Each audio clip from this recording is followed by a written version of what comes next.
Well, thank you everyone for being here today. We are just thrilled with the crowd and so excited to have the speakers and the panelists that we have for the day. It's my pleasure to introduce and moderate our first panel of the day, which we're calling the Scholarly Perspective. And we are lucky enough to have 3 faculty members from Columbia from across the disciplines to share with us some of their perspectives and thoughts on the things that we're hearing this morning and really about the changing nature of research as we're seeing that happen before us. And there's also some music in the background. I really appreciate it. Just for me, right? When we have the faculty in the room, you never know what's going to happen. It's fantastic. I should thank them even more for being here. It is our spring break here, and so they are giving up one of their very valuable spring break mornings to be with us. So the structure of the panel will be as follows. I'm going to introduce all of our panelists, and then I'm going to sit down with them and really facilitate a conversation. I have a few prepared questions that I'll kick things off with, and then we really want to open this up to the audience and get a dialogue going here. So with that, I'm going to introduce first Susan Boynton. She is a professor of music here, and she joined the Columbia faculty in 2000. Her current research interests include liturgy and music in medieval Western monasticism, particularly the Abbey of Cluny, manuscript studies, monastic education, and music in the Iberian Peninsula. Professor Boynton is currently the chair of the Columbia University Seminar on Medieval Studies, and she serves on the editorial boards of the Journal of the American Musicological Society, the Journal of Medieval Iberian Studies, Studies in Iconography, and is one of the book reviewers for Speculum. Mark Hanson, who is at the end there, joined Columbia Journalism School in July 2012 after a decade of shuttling between the West and East Coasts. In LA, he held appointments in the Department of Statistics, the Department of Design, Media Arts, and the Department of Electrical Engineering at UCLA, literally forming a triangulation of data, art, and technology, and was a co-PI for the Center for Embedded Network Sensing, an NSF Science and Technology Center devoted to the study of sensor networks. He holds a PhD and MA in statistics from the University of California, Berkeley, and an a BS in applied math from UC Davis. Chris Wiggins, who's in the middle here, speaking on behalf of the sciences, is an associate professor of applied math at Columbia and holds a PhD in theoretical physics from Princeton. His research centers on big data in the natural sciences, developing machine learning and statistical inference methods for making sense of sequence and network data in physics and biology. He's the faculty representative for the Columbia's chapter of the Society for Industrial and Applied Math. And he's a co-founder of hacknewyork.org, which organizes student hackathons and summer internships here for the next generation of NYC technologists. So with that, I think what I'm going to do is just throw out the first question and then have each of you respond, and then I'll join you at the table. And that first question is to have each of you just briefly describe your field of research and how research methodologies or practices in your discipline have changed in the last 5 to 10 years, and how you are responding to those changes. Do I need to turn this on or is it on? I think it's on. It seems to be on. Okay, great. So I think of myself as basically a historian. Oops. You just need to pull it closer. Yeah, I'll pull it closer. Sorry. I think of myself basically as a historian. So although I'm in the music department, my work is very historical. I'm a medievalist, and so I work quite a bit across disciplines. But anyway, speaking as a historian, I found that the survey, the Ithaca survey, really represented well my own thoughts and my own circumstances. My research tends to work across different geographic regions and also different disciplines such as art history, theology, liturgy, social history, church history, and not to mention music.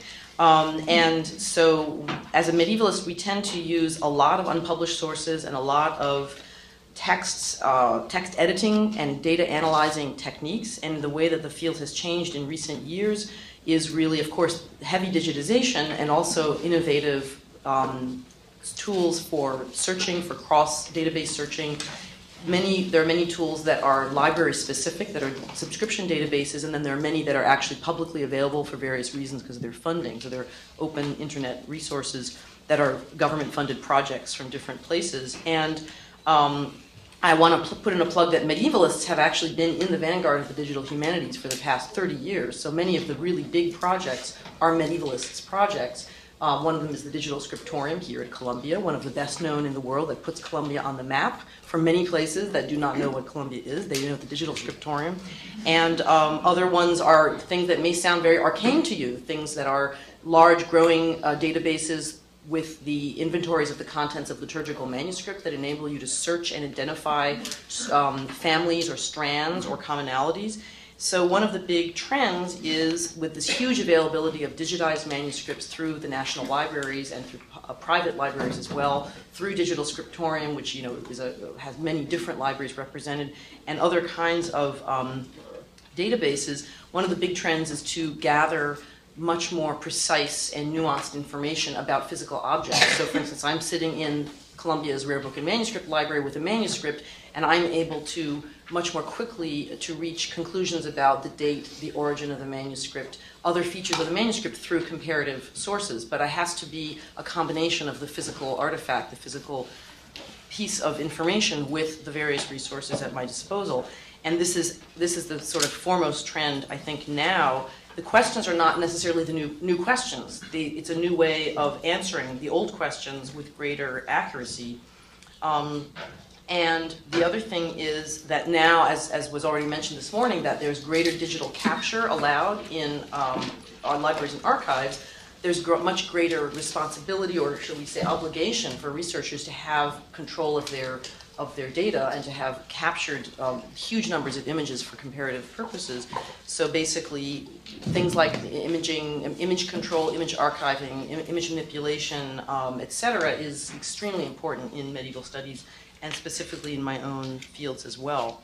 So basically, there's an explosion of interest right now, not only in medieval, but I think in pretty much anything that could be called pre-modern, maybe up to 1800 and maybe beyond 1800, in the physical text, in the object itself, whether it's a printed book or manuscript or something else. And what I see at large, I mean, these things are being funded by the Mellon Foundation, by the ACLS, everybody. Many of the people getting big grants are medievalists, and it's because there is a sense of the importance of confronting the physical object in the larger digital environment and understanding it better. So I think the last thing I was going to say is that I think that is the focus now, is the understanding that with the greater availability of digital information on early collections, actually the focus on the early collections themselves has multiplied in many times.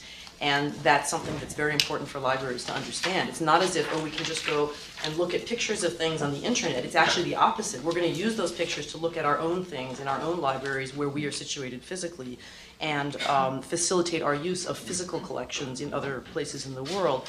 And for that reason, I'll talk about this afterwards, my own teaching, especially for graduate students, but increasingly in other ways too, is completely focused on special collections. So I teach my graduate seminar in Rare Book and Manuscript Library every single week. We look at manuscripts every single week.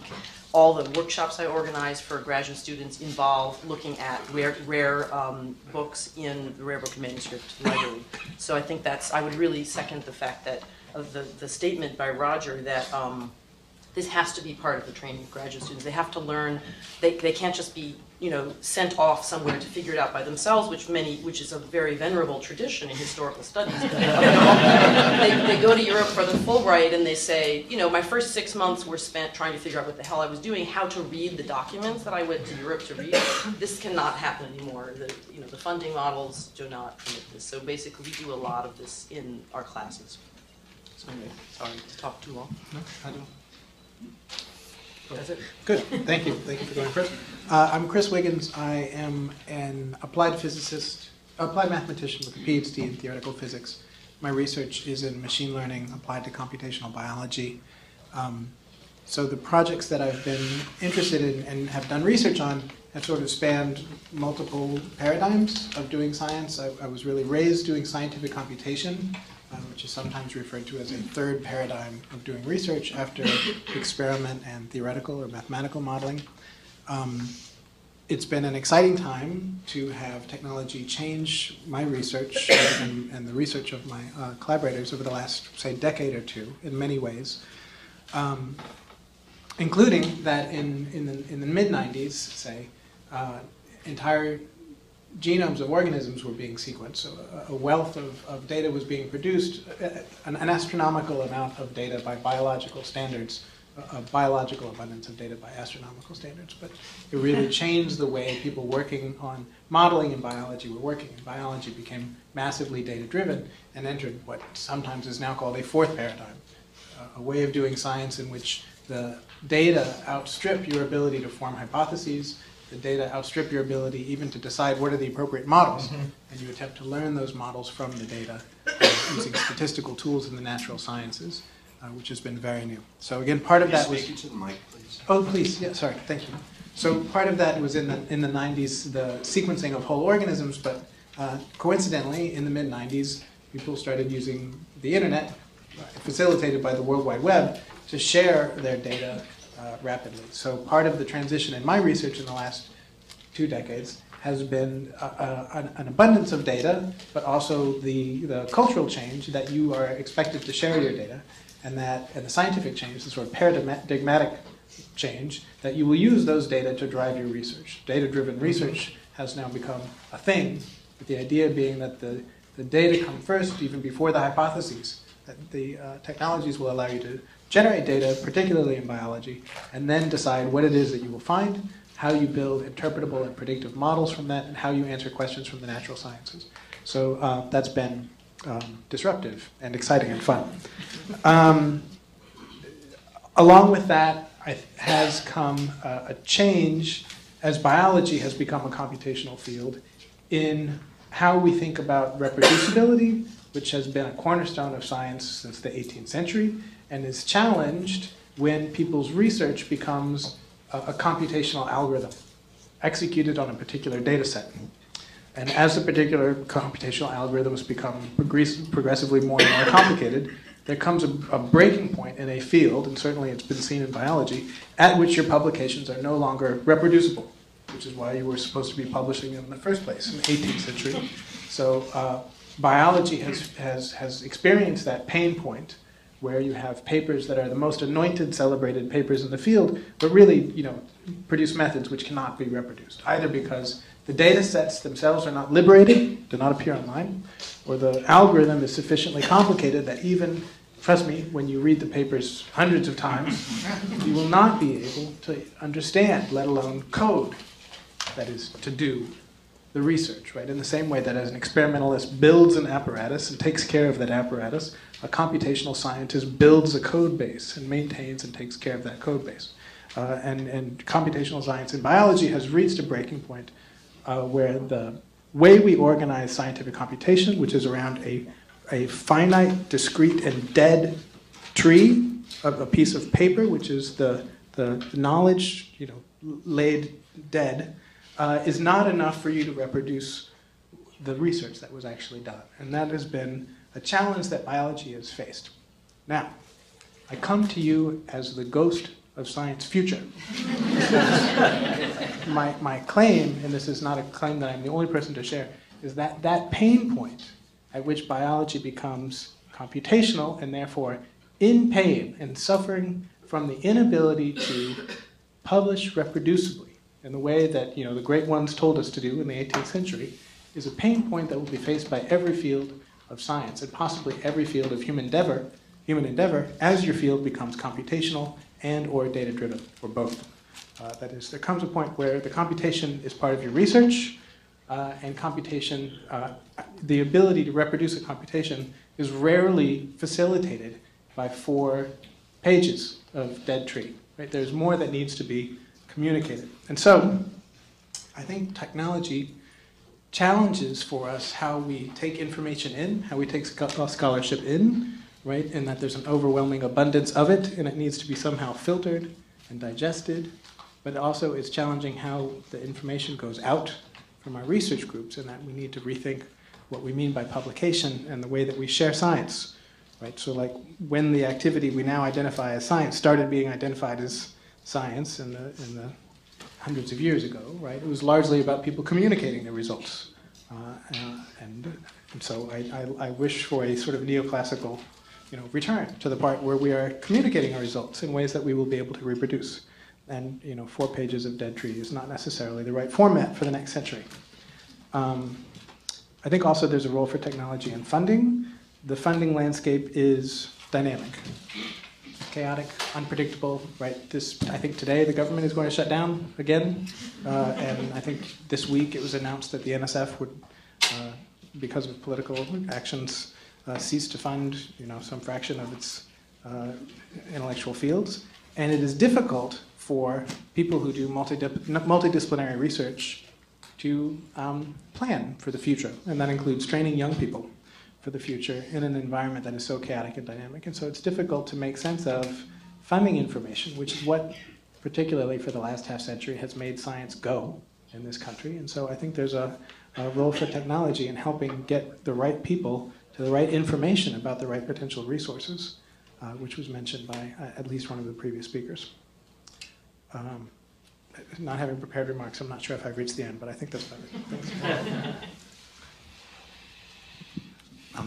So my name is Mark Hanson. I'm in the School of Journalism now. My training, though, is in statistics. I was a statistics professor at UCLA for about 10 years and was at Bell Laboratories for about 10 years before that. I deal in data. That's what I do. And when I teach statistics to students, it is really teaching them about data and the way that data operate in society, the way that knowledge is built around data, the processes by which we collect and curate data.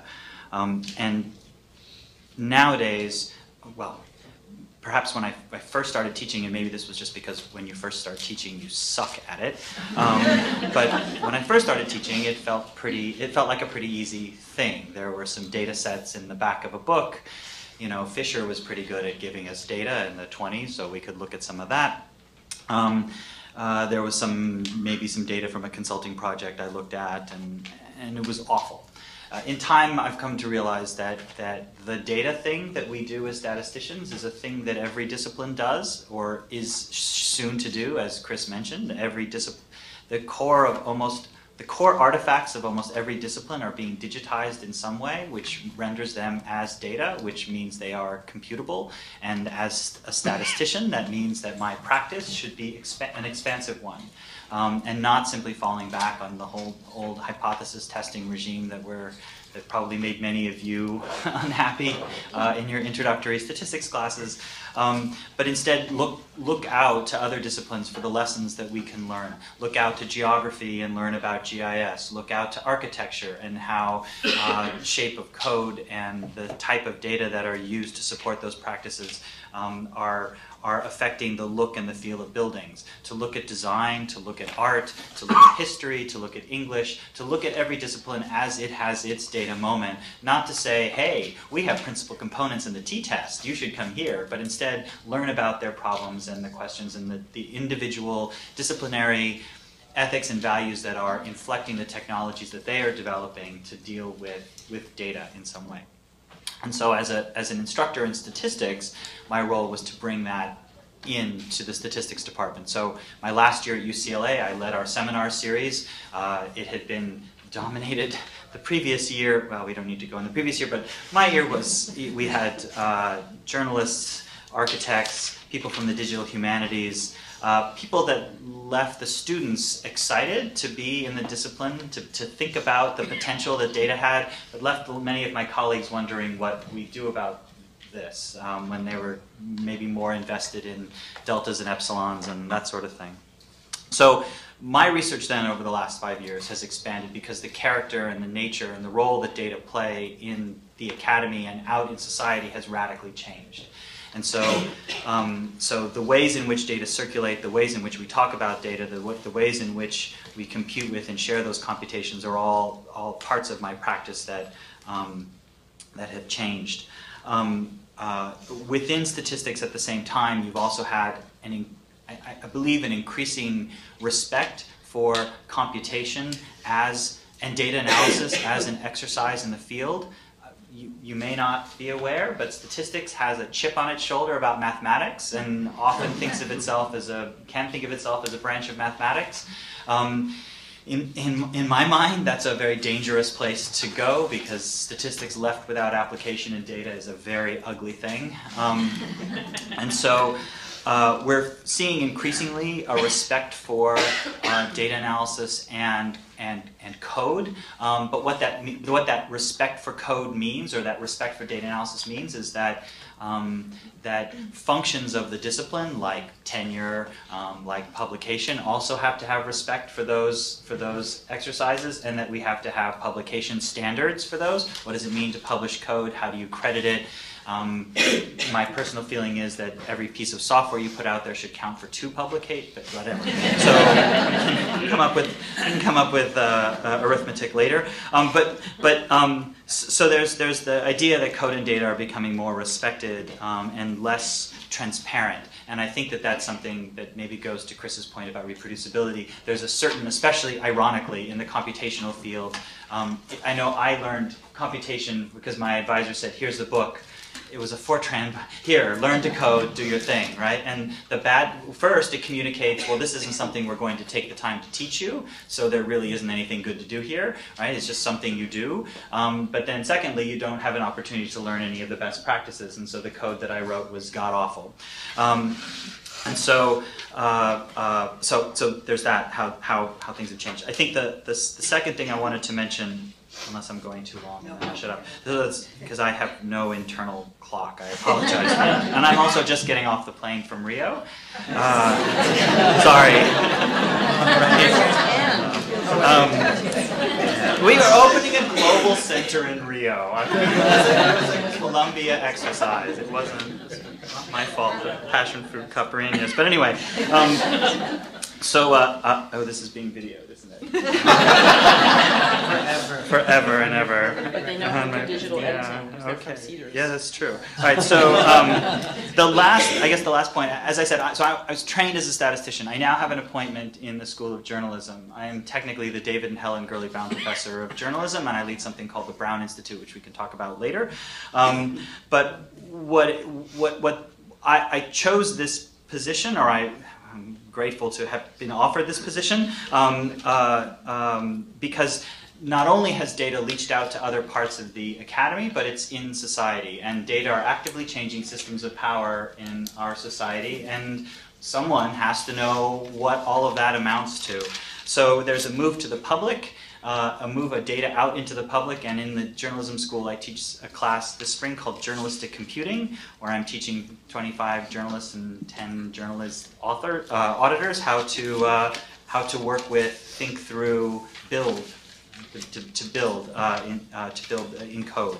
And this transition to the journalism school, while I suppose contemporaneous with shifts in data, has changed my practice, because suddenly I have to think about this expanded practice of what it means to tell stories with data, the nature of evidence, how code fits into it, how algorithm fits into it, how some of the basic core parts of my training work in a journalistic context.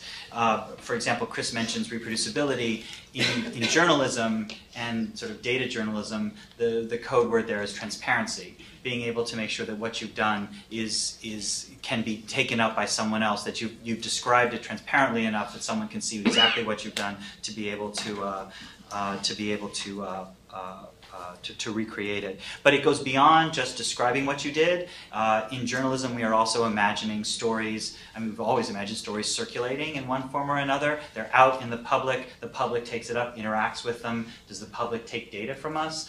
Many journalistic institutions publish APIs now. What are the ethics and good practices for that?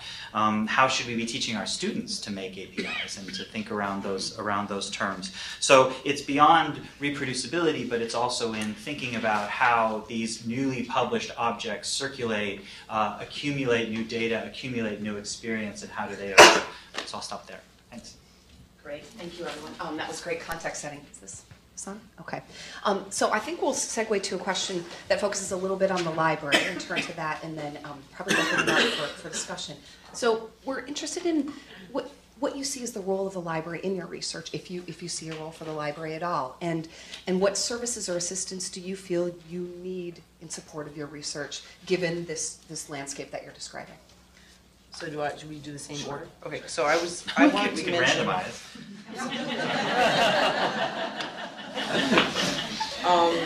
Right, so for me, the library is kind of where I live on campus, both mentally and physically, and so I see the library partly as a place of acquisitions for my needs. So I need a lot of formats. As a musicologist, I need recordings, I need facsimiles, I need collected editions of music scores, collected editions of texts, journals, modern books. I need early printed books.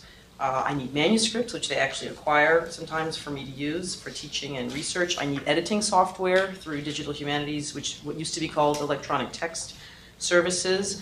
I need all the subscription databases that help me do my research. So all those aspects of the library. I need Burke, I need the Union Theological Seminary Library, I need Avery Library, I need the non-circulating, I need the circulating, I need Bar Direct, I need interlibrary loan.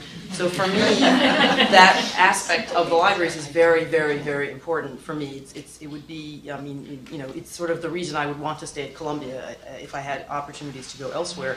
And basically, that means that I like to see a robust acquisitions budget for physical objects as well as for the databases. I like to have creative strategies, which we have had to deploy on occasion for the goals of acquisitions that I have had.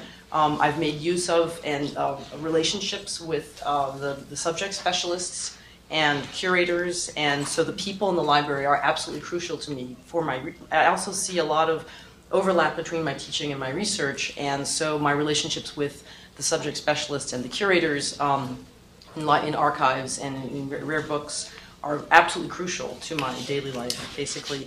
And so I guess also even in terms of publication, special collections can offer images and permissions for publications, which is very important. And then for my own intellectual kind of development, stimulation, presentation, things like the series that the library has, the History of the Book series, other lecture series that have taken place in the library are very important for me personally for developing also my research interests. So I kind of see a big panorama. I collaborate with certain specific specialists here, for instance, Consuelo Dutschke, who can't be here today because she's not well. She and I have collaborated, and we're now working on our second exhibition together of medieval manuscripts. And so I really think that the libraries have that role to play in the life of the faculty who are interested in the wide range of resources that I am interested in. I have a long-standing relationship with libraries and with Columbia in particular. I arrived here in the 1980s as an undergraduate from Texas, wearing white sneakers and with a mullet, and I went into Butler and I smelled the stacks, and I wandered the stacks of Butler, and I discovered that there were stacks and stacks of books about things that I did not even know you were allowed to study as academic subjects. So I have a long-standing relationship with libraries.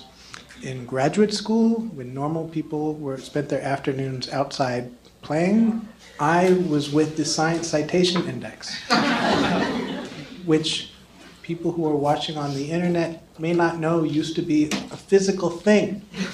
Shelves and shelves of orange and yellow books, and if you wanted to find papers that cited other papers, you would go and find that book, and you would flip through it in a little teeny font. It would tell you other papers on that subject. Right? Mind-blowing if you now use Google or Bing or whatever you use. And that is why it pains me to say that I don't think I've walked into a physical library to help my research in years. I love interlibrary loan. I love going through Columbia's library proxy in order sometimes to download electronic versions of papers. Many times Google Scholar is rendering even that unneeded because someone somewhere, if it's a good paper, has put that PDF on their course website or their personal website, and Google Scholar will find it, and I will download it without entering my credentials. So my relationship with libraries as a research tool has changed quite a bit, in part because of Google Scholar and Google tools more generally, as was mentioned in a prior talk. I'm still loving interlibrary loan on occasion, but I'm rarely reading a research book. You know, I want somebody's very recent paper, or I want somebody's very recent data, very recent code. I might send my students to go read a book. And in fact, even some of the best books are books that the authors themselves simply give away, right, on their websites, right? ESL, right, one of the standard books of statistics is well known to be simply distributed by the authors on their website. So I used to have a copy, which I kept losing because I kept giving it to students because it was such a good book. And now I just give them the URL. An interlibrary loan, I'll read it for something historical, not necessarily something directly related to my research. I love it. It's sort of the Netflix style of library. That the book is out there somewhere in somebody else's library, and I don't need it right now. And I'm frankly more than happy to have it simply mailed directly to my building rather than having to go over to Butler and search for it somewhere. So it's okay with me for the books to be in Jersey or in Minnesota or wherever they need to be, so that they will eventually show up at my building. Yeah, so I would say that is my research with the physical. That is my relationship with the physical library at present. Well, so I should preface this with I've only been here 7 months, and I still have 5 overdue books at UCLA, so, which I think I probably have to pay to replace. But before I came over here, I was talking to my colleague Emily Bell about that I was going to spend a bit of this afternoon, talking about libraries, and I'm not quite sure what I need from a physical library anymore. And we got into this discussion about the relationship that journalism, you may or may not know, is going through a bit of a crisis at the moment, and part of journalism's problem was that it confused people's desire for information with the fact that the paper controlled the channel of the information, right? So the information versus the control of the information, right? And it wasn't that people were necessarily thinking the New York Times had righteous content, which it does, but it was also that it controlled the channel through which came in. There's some parallel there with a physical library controlling the channel. But at the same time, it's funny that you brought up the sort of sensory. When I was at Bell Laboratories, the library there, I would leave my office and do work down there, in part because it smelled like history. It had a feeling and a gravity to it that you just couldn't get away from. But in addition to that, there's a physical something, or there's something to physical archives that when you're walking down and this is things you know well, but when you're walking down, an aisle and a book catches your eye, or it's the thing behind you, right? The book on the shelf behind the book that you're supposed to have, or I took my students on a tour of the morgue at the New York Times, right? Up to the mid-90s, there was this active clipping practice and huge rooms of these, card catalog type things. And if you wanted to find out about Bill Clinton, you would pull it out and you'd take out this little thing and undo the twine and you'd spread out all of the clippings.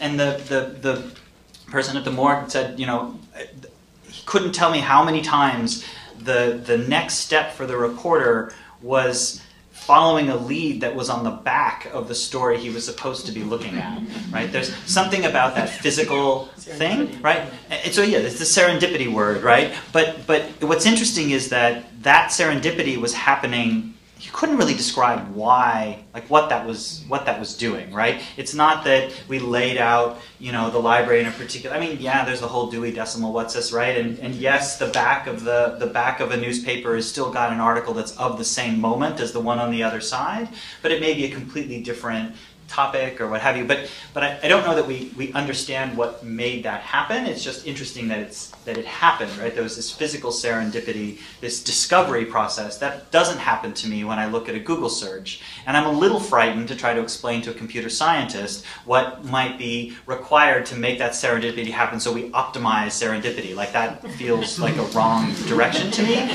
But at the same time, there's something about alternate ways to experience content or to surface things that aren't just search-driven, and maybe that's what I would look for. And again, I'm not telling you anything you don't know, because everyone's nodding like, yeah, the statistician finally gets it, but that's so my relationship to the physical library, like Chris's, has been a place, for me, it's been a place of professional validation. I feel like I am somewhere because I am where the smart people get to sit, right? But then beyond that, I haven't checked out, except for the 5 that are in my office still, I haven't checked out a book from the library in a long time, and mostly I take all of the content online, and I'm grateful for the ease with which I can navigate sort of that channel through Columbia's negotiated contracts. I would say the only other thing is I know my students in journalism depend on the library for access to certain kinds of data sets, although some of the interfaces there are a little clunky, and I prefer to have the actual data, but that's a whole other thing. Mark, I'd like you to expand on why you don't think that, why you don't believe that the right algorithm or the right user interface can create some of the serendipity. I mean, as an example, yeah. Amazon has a clear business interest, right? They make more monies if they successfully give you some amount of serendipity. So, I mean, are you saying that that's failing, or that somehow it doesn't work in a research context? It doesn't work in the same way. I mean, it's a narrow. I think the thing is that again, the design of these physical archives wasn't for serendipity. It was for access. Or you all could tell me this, right? Maybe it was. It was all set up so you had this epiphany every time you walked in the library. At the same time, though, I would imagine that for the librarians, the optimization was to find your information as quickly as possible and scroll around and do whatever, right? And it's just because you had to physically go past these other topics that this happened. But see, that to me is not implicit in the design of the system. And now if I try to switch that, like I make it a value and I bake it in, I feel like there's a part of that serendipity is my humanness coming to this system, and I don't know that I want. And it's also transparent. I know what I'm doing. I'm walking through. I am moving through. I'm seeing something. I'm looking to the other side. It's something on the back. I totally get it. If it's a and look, I've written more algorithms than I know what to do with, right? So, but a kind of opaque algorithm that is surfacing things in a way that I don't necessarily understand, like especially if it's Amazon and it's got like money at the bottom of it, right? I don't want this serendipity isn't about me buying a book. This serendipity is me going, oh, I hadn't thought about that before, or oh, that you said the same thing. You walk through and you see all these. Have you ever had that at Amazon? That moment, like, look at all these topics that I could think about.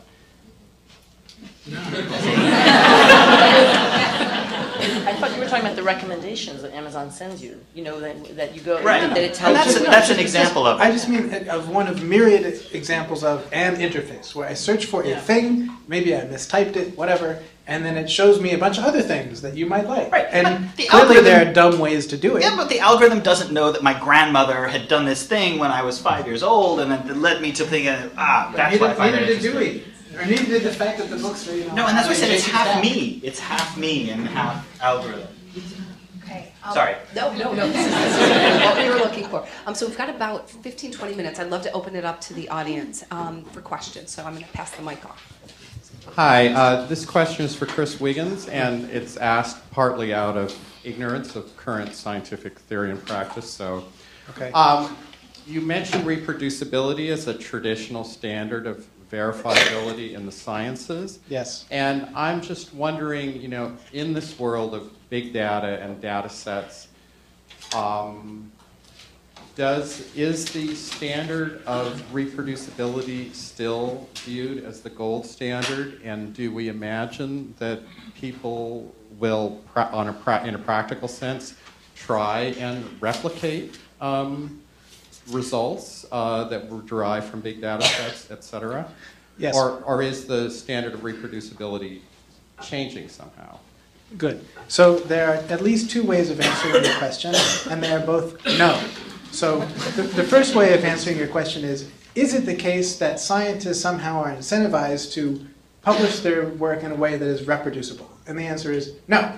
There's no incentive. Like the goal is to get a large number of publications, not for those publications to be reproducible. Right? And that is how you will get promoted or retained or whatever in academia, not to be reproducible.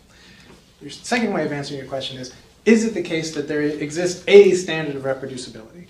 No. So people who think clearly about this, not even clearly, think about it for about 15 minutes or maybe half an hour on an afternoon when you have nothing else to do, and you'll realize, reproducibility, does that mean that I should share the code, or the code and the data? Or that I should share the code and the data and make sure that the code are written in an open source language so that you can compile it on your machine? Or, and your machine may run in some crazy way that, I have special mise en place on my setup on my machine that makes it impossible for you to reproduce it, right? So no, there's not one single standard of reproducibility. Should I create a unique digital object identifier associated with the compendium? If you look at Gary King's work, he uses the word compendium for the code and the data together. There's actually many nuances to what constitutes reproducibility. However, the problem is like the nuances are happening way over yonder, right? The problem is nobody even cares, right? Because the incentive structure just does not incentivize people to be reproducible whatsoever. But I will agree with you, like, look at Boyle, right? I mean, reproducibility is not a new idea in science, right? It's just that with every field, I contend that there will come a point where your field becomes either computation-driven or data-driven to the point where the reproducibility is thwarted by the act of publishing, which is what science has become to be about, right? Science is no longer about, a society of people rotating in somebody else's house in London and opening up the dog's heart and saying, here's how a dog's heart works, right? It's now become about killing trees, right? That is the currency on which academic scientific publication is about. And that is not a currency and an MO that facilitates reproducibility.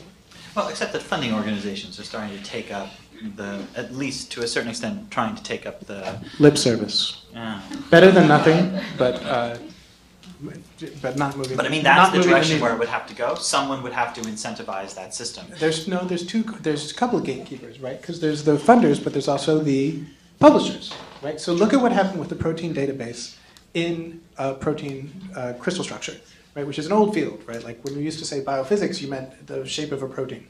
Right. What happened was, and this took decades for it to happen, the publishers, the funding agencies, the editors of the big journals, right, Science, Nature, and PNAS got together and said, you will no longer be allowed to publish a paper about a new protein structure if you do not put the coordinates in the protein database. And that required there to be the protein database, which itself required a bunch of funders and other people to get together.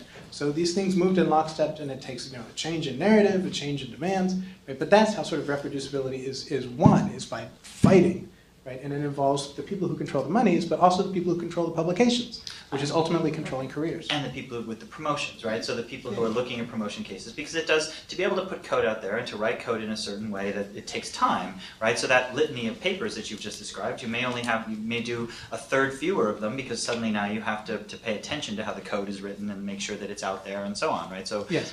And that takes work, right? Because scholars have to be willing, when they are doing reviews and promotion, to actually read the papers. And as a colleague of mine put it once, it turns out it's much easier to count than to read, right? So when you're reviewing somebody, you can just count how many papers they have. And that's a lot harder than saying, did they produce something like, I don't know, STAN, or some other like general tool that a lot of people use and can use and will use.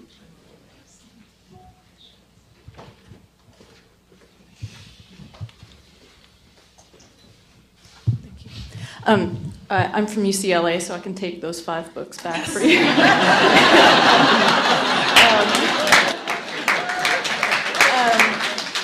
So for those of you who aren't visiting libraries physically much anymore, and also for you who live in the library, maybe you can think about the times that you're not physically there. If you could teleport a librarian into your research process at some point, where would it be? That depends on what they're willing to do. So, I mean, there are ways in which I really need help making my students become prepared 21st century scholars. And I don't know if that's what librarians are interested in doing, or if I have, yeah, I'm certainly not in the org chart of Columbia tasked with telling them to do that, but I can certainly use help with making my students fully housebroken digital researchers for the 21st century. Right, and digital publishers, right? So if there was a way to lead and to say, this would to help sort out that reproducibility question or the transparency question or however you frame it, to say this is what a righteous act of computational publication looks like, right? These are the standards and this is how you cite it and this is how, like that would all be the sort of thing that would be tremendous. So for me, it's sort of at all the stages because I use reference services a lot. I work with librarians in music who are very, very helpful both for subject specific and as reference librarians generally, and helping me guiding me through collections, both Columbia's and the other related collections, the kind of the network of how to deal with the network or navigate the network and of collections, and then in the middle of the process when I have specific questions, and then a lot of the books, each book I've written, I've needed Columbia to make extensive acquisitions just of materials that I need. So I'm working with the subject specialists on what they can acquire. They have to get things that are out of print. You know, I have to have a long lead time sometimes for things. And then at the end for permissions, reproduction permissions, I'm working with people also to have things available, to have things from off-site, removed permanently from off-site in some cases. There's always the problem of where things are permanently. To have, so every stage pretty much, and I mean, many of the people in this room I've worked with over the years, and they're essential partners for me. So I would say there's not really a stage in which they're not part of my process.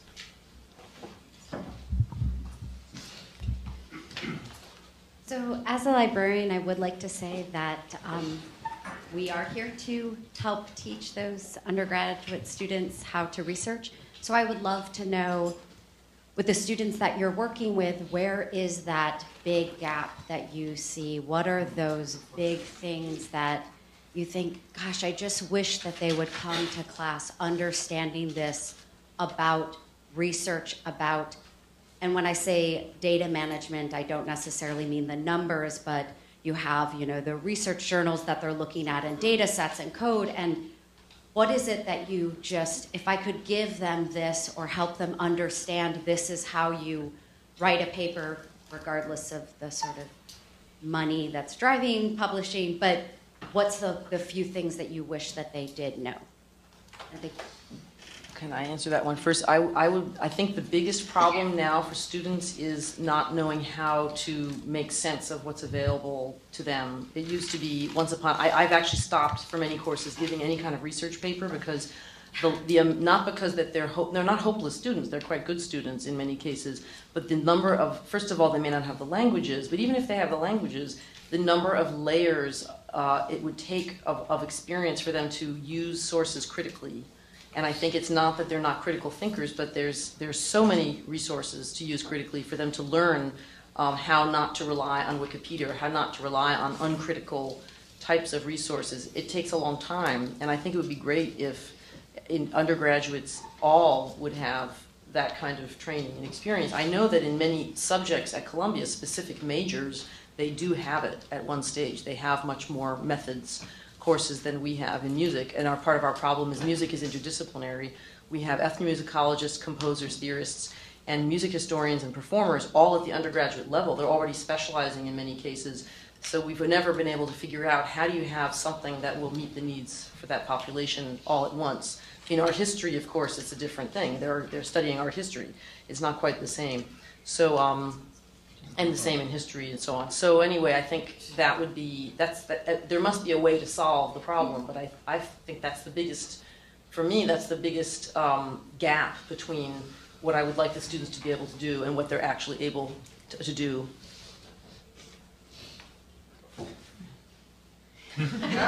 Okay, that's very hard to answer, and in part because it depends on age, in part because it depends on discipline. So for undergraduates, yes, there are things like how to use Wikipedia and how not to overuse Wikipedia. And I cannot tell young people not to use Wikipedia because I use Wikipedia, right? If somebody says a word I don't know, and the first Google hit or whatever is Wikipedia, I will use Wikipedia, right? So how to use it responsibly is something to learn. How to use Google Scholar, and how to use Science Citation Index is, in my field, becoming less relevant, and Google Scholar is becoming more relevant. In biology, how to learn PubMed is certainly part of becoming a properly trained biologist. And eventually how to use Google Books. And that's how you might tell young people. At some point, though, they become graduate students. And then in my field, I will tell them how to use archive.org. And mostly that's about how to bring in the information, but also when it comes time to publish, how are we going to use archive.org? How to use Google Reader, soon to be rest in peace, right? Which is a large part of how I get information about publications and trends and funding and all sorts of things. How to use those sort of collaborative tools within your group also, I think, is very important. Because I'm in a computational field, software carpentry, version control, and simply good hygiene about sharing code and data computationally is really central and just never taught. Just simply not taught. Despite the fact that all these fields are becoming computational, good software carpentry is not taught. And so that's something that and again, speaking as Ghost of Christmas Future, I portend that that is going to become relevant to more and more fields. But those general sort of collaborative tools also. I mean, something like a journal club should not only happen once a week when you can physically get together, right? So my group has been very good. My students, I should say. I do nothing. My students, of course, are the ones who have taught me everything about how to use Google Reader or any other tool for alerting each other to interesting new publications. Yeah, I would echo the piece about code and sort of knowing how to write code to publish data in a way that can be shared and reused. What sorts of agreements have to be struck? What does it mean to put data out there? I mean, I think some of that's the reason you don't get more data put out is just because it's not sort of clear what you end up supporting and what all that means. So the other thing I think, just at least sticking with journalism, I know that the students need to be able to get a sense of what data are out there about. I mean, their beats are typically somewhere in New York City, so what data are out there about New York, what data are out there, period, and not data that are kind of locked up behind pull-down menus that are not very expressive. I sat in a reporting class because I'm not a journalist and suddenly I'm in a journalism school, so to try to figure out what they're teaching in reporting classes, and they had this one particular class had just had their data class, and I asked them about what did you learn? And in this case, the beats were all ethnicities in New York. I said, so what data did you look at? What did you learn? What exciting stories did you find in the data? And one student said, well, I learned that there were more people from Puerto Rico living in New Jersey than in New York, and I learned that from the census, and I'm thinking if the census can't tell you that, then I don't know what it can tell you, and that's great. But what was a surprising thing? Give me something that shocked you, there wasn't anything, right? They had all basically done a pull-down menu for the census and came up with tables, and those tables floated into, which is nothing bad about that at all, but what it means is that the story about how a particular neighborhood came to be the way it is, which requires the census data joined over decades with regularized indices about, this ethnicity being represented all the way through, right, and being able to find that level of data, which exists for sure, but when they're consulted to find that level of data, and then also be able to know how they manipulate it, how they work with it, right? And I think some of that how you manipulate it comes back to us, and maybe not you, although it would be an interesting back and forth to decide where we teach it. Either way, it has to be taught in a way that the student says, oh, this is important, I have to pay attention. But for my students, I think finding that data that describes something is something that they really need, and exposed in a way that they can make the most use of it. One more question.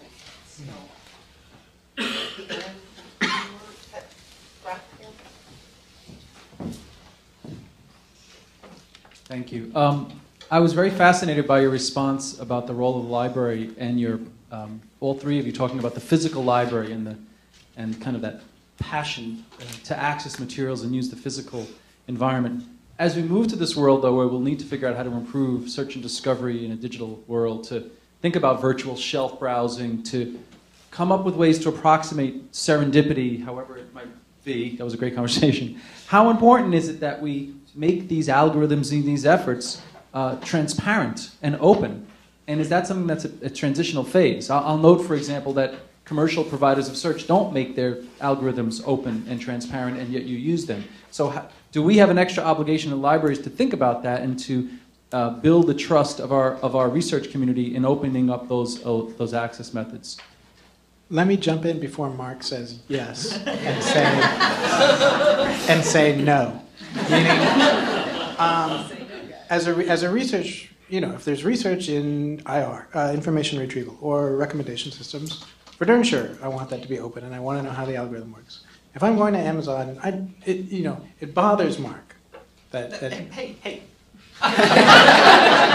Mark used the word humanity, didn't you? I did. Mark used the word humanity, right? And There are humanists in this room. And Quite a few. And that is a word that's often invoked when it bothers people that they don't know what this freaky algorithm is doing. And it just does not really bother me so much that I don't know what lines of code are powering Amazon Serendipity. When it shows me some book, and if it's right on, I may click on it, and I may even buy it. And that probably trains their algorithm to do a better job, which is really okay with me. And if it does a bad job, then I will laugh at it.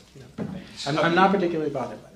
Okay, so, to be clear, so algorithms are products. I mean, we make algorithms, and they inherit the biases and whatever that we have, right? So it's not a human against algorithm. It's all human, right? That's not what I'm worried about.